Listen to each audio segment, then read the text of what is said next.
آہستہ آہستہ یہ بات پھیل گئی، لوگوں میں خوف و ہراس پھیل گیا، لوگ آہستہ آہستہ وہاں سے جانے لگے۔ اگر کوئی بچہ سردار کے بیٹے سے لڑتا تو سردار کا بیٹا اسے پکڑ کر قید کر لیتا۔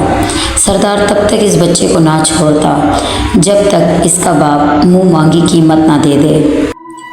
سردار کے تمام ملازم تک چھوڑ گئے اور وہ علاقہ بھی سنسان ہو گیا۔ سردار کو ایک خطرناک بیماری ہو گئی، اس کے جسم میں کیڑے پڑ گئے اور سردار کا بیٹا پاگل ہو گیا، دن رات چیختا چلاتا رہتا۔ کئی سالوں تک کسی نے وہاں کا رخ نہیں کیا اور پھر اس سردار اور اس کے بیٹے کا کچھ پتہ نہ چل سکا۔ اب بھی وہاں ہر طرف اندھیرا رہتا ہے، خون کے تازہ نشان نظر آتے ہیں۔ جو وہاں جاتا ہے کبھی لوٹ کر نہیں آتا کیونکہ وہاں مظلوموں کی بد دعائیں ہیں۔ احمد نے کہا ہمیں جانا چاہیے، صرف ایک رات گزارنے کے لیے، تاکہ ہم وہاں کی اصلیت جان سکیں۔ ماہین نے کہا نہیں، دیکھو جو وہاں جاتا ہے کبھی لوٹ کر نہیں آتا۔ فہد نے ہنستے ہوئے کہا چلو ہم ان سب کو لے آئیں گے جو کبھی لوٹ کر نہیں آئے۔ سب ہنسنے لگے۔ احمد نے کہا ہم دن کو جائیں گے اور قلعے کا جائزہ لیں گے اور اس کے مطابق شوٹنگ کا سامان لے آئیں گے، پھر شوٹنگ کریں گے۔ پانچوں نے ایک دوسرے کے ہاتھ پر ہاتھ رکھا، پورا ساتھ دینے کا وعدہ کیا۔ ماہین نے کہا میں اپنے والیٹ میں چھوٹا قرآن پاک لے جاؤں گی۔ کچھ دیر بعد وہ اپنی کار میں بیٹھ کر قلعے کی طرف جا رہے تھے۔ کچھ دور جانے کے بعد وہ علاقہ شروع ہو گیا۔ ہر طرف ٹوٹے پھوٹے مکان تھے، علاقہ بالکل سنسان تھا، دن میں بھی وہاں کوئی نہ تھا۔ دور ایک کنواں نظر آیا، اس کے اوپر جا کر دیکھا تو وہ سوکھا ہوا تھا۔ اس کے ایک طرف دور ایک قبرستان نظر آیا، اس کے قریب جا کر دیکھا تو سب حیران رہ گئے۔ احمد نے سب کو آگے بڑھنے کو کہا، پھر کہا ہم گروپ بناتے ہیں، 2 گروپ، تاکہ ہم کم وقت میں زیادہ سے زیادہ دیکھ سکیں۔ سعد نے کہا میں اور فہد ساتھ ہوں گے، جبکہ احمد عنایہ اور ماہین کے ساتھ ہوگا، ٹھیک ہے نا؟ سب نے حامی بھری۔ سعد اور فہد سیدھی طرف چل دیے اور دوسری طرف ماہین، عنایہ اور احمد۔ ہر طرف پرانی تصویریں بنی ہوئی تھیں، جالے ہی جالے تھے، دھول مٹی اتنی زیادہ تھی کہ سب کو کھانسی آنے لگی۔ قلعہ جگہ جگہ سے ٹوٹا ہوا تھا، کھنڈر نما۔ سعد لائٹ گھما رہا تھا کہ اسے ایک طرف کوئی بیٹھا ہوا لگا۔ سعد تیزی سے اس طرف بڑھا لیکن وہاں کچھ نہ تھا۔ اچانک ایک دھم کی آواز ہوئی جیسے کچھ گرا ہو۔ احمد اس کی آواز کی سمت بھاگا۔ یہ دیکھ کر احمد کے اندر ایک خوف سرایت کر گیا کہ جو مین دروازہ وہ سب کھول کے آئے تھے وہ بند تھا۔ احمد خود کو سنبھالتا ہوا واپس آیا۔ ماہین اور عنایہ ساتھ ساتھ چل رہی تھی کہ عنایہ کو دور کچھ پڑا دکھائی دیا۔ عنایہ اس طرف بڑھ گئی اور ماہین اس کے پیچھے آ گئی۔ عنایہ نے دیکھا کہ ایک خوبصورت گڑیا پڑی تھی۔ عنایہ نے خوشی سے وہ گڑیا اٹھا کر کہا دیکھو ماہین کتنی پیاری گڑیا ہے، میں اسے رکھ لیتی ہوں۔ ماہین نے کہا عنایہ پلیز اسے پھینک دو، یہ کچھ ٹھیک نہیں لگ رہا۔ عنایہ نے ہنستے ہوئے کہا پاگل لڑکی تم اتنا بھی نہ ڈرو۔ عنایہ نے وہ گڑیا اپنے بیگ میں رکھ لی۔ فہد نے سعد کو کہا یہ دیکھو ایک دروازہ پچھلی طرف کھلتا ہے۔ دونوں پچھلی طرف چل دیے۔ وہ قلعے کی سنسان جگہ تھی، درخت بہت خوفناک لگ رہے تھے۔ آگے بڑھتے ہوئے اچانک فہد کسی چیز سے ٹکرایا۔ فہد نے نیچے دیکھا تو وہ بامشکل اپنی چیخ روک پایا کیونکہ وہ ایک انسانی کھوپڑی تھی۔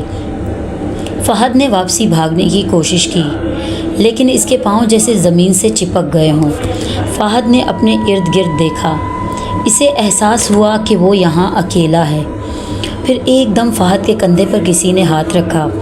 چلتے چلتے عنایہ کے بیگ میں کھٹ پٹ کی آواز آنے لگی۔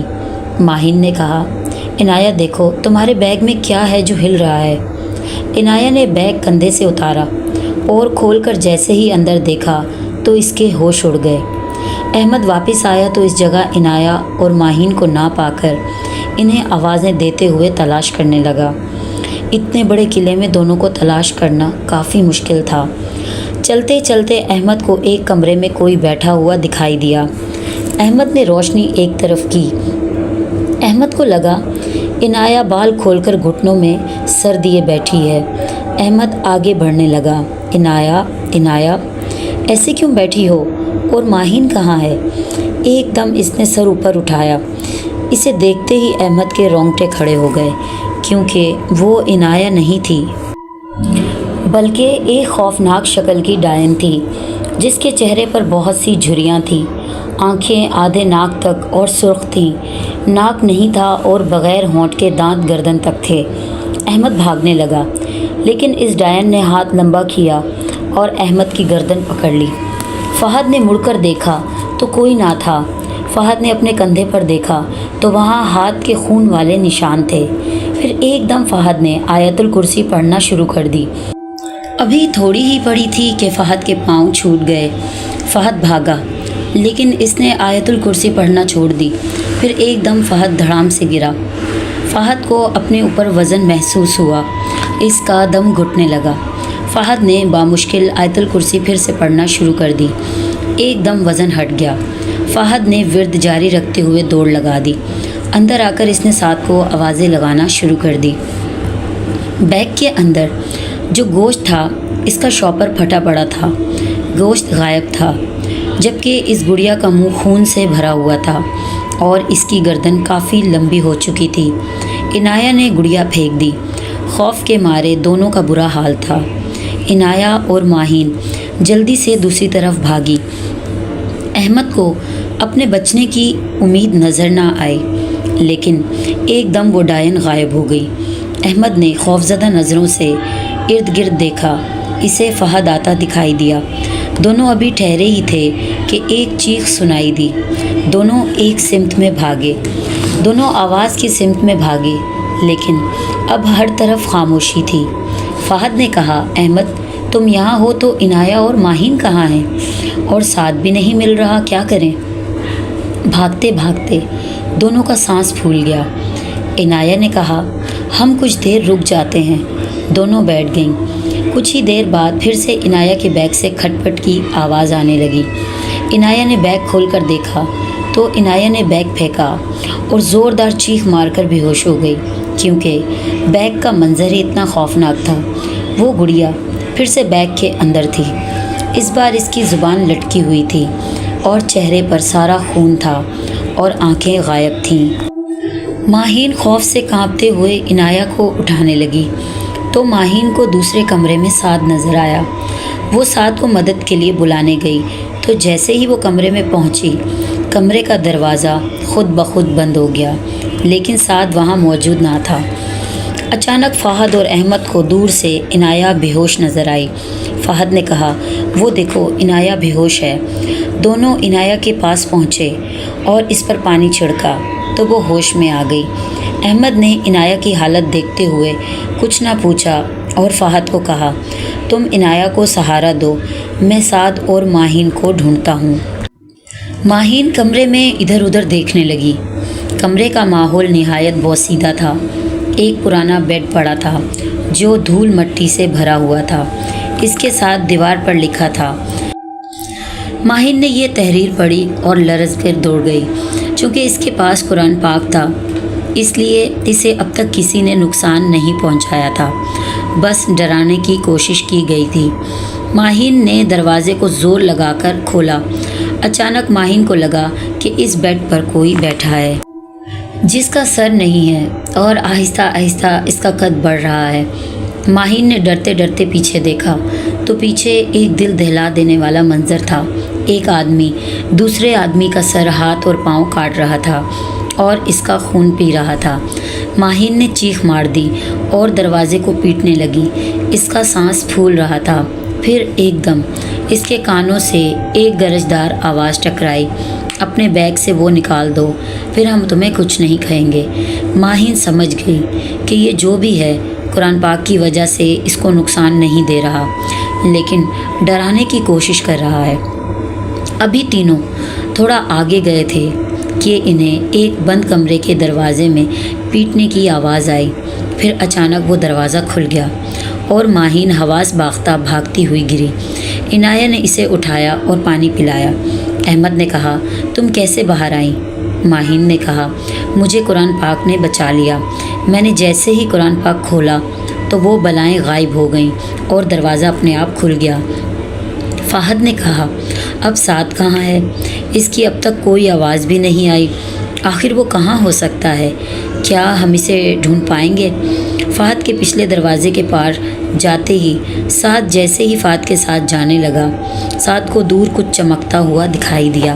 سعد نے سوچا اگر فہد کو کہا تو وہ نہیں مانے گا، میں اکیلا ہی چلا جاتا ہوں، آخر اس اندھیرے میں وہ چمکتی ہوئی چیز کیا ہو سکتی ہے؟